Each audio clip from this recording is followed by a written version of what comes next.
Hi, when you're in a toxic cycle, it can feel like you are being overwhelmed by a river. And when you're in a river trying to get out, sometimes you only see the exit points after you passed them by, and now they're not an option for you anymore. It can be very similar to a toxic cycle. So instead of being overwhelmed by your toxic cycle, what you can do is try to get a bigger view or a greater understanding of what it is you're going through.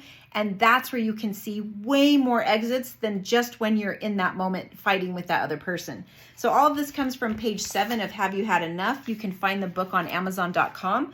So this is what we call the 4W's. These are prompts you can use to answer questions, to collect more information, to have a better understanding if you're in a toxic cycle or not. The first one is who. So you want to look at who you or the other person was just around right before the toxic cycle started, or who were you supposed to go be around right after you finished up running through that toxic cycle with the other person. The second one is what. So what was going on right before the toxic cycle started? What were you guys doing right before it started? Next one is where. Where is it occurring? Does it happen at the kitchen table? Does it happen in the bedroom? Is it usually in the car? Where does the toxic cycle seem to occur every time you enter into it?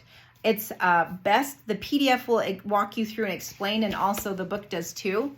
You just want to use the last incident. So you're not trying to look at all the toxic times it happened with the toxic cycle.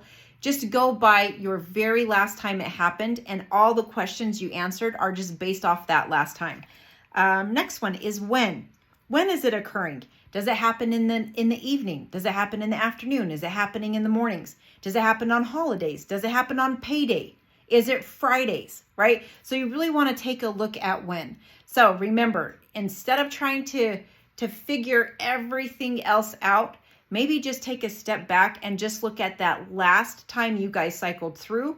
Grab the PDF, you could grab the book, walk through it, map out the toxic cycle. It surprisingly does not take very long, and boy, is it powerful. Once you understand all of that information and really see what it is you're dealing with, then you can really learn to identify the exits so that you can get yourself out. So again, Amazon.com, Have You Had Enough? Or relationaltrauma101.podia.com to get the PDF. Take good care, and I'll see you in the next one.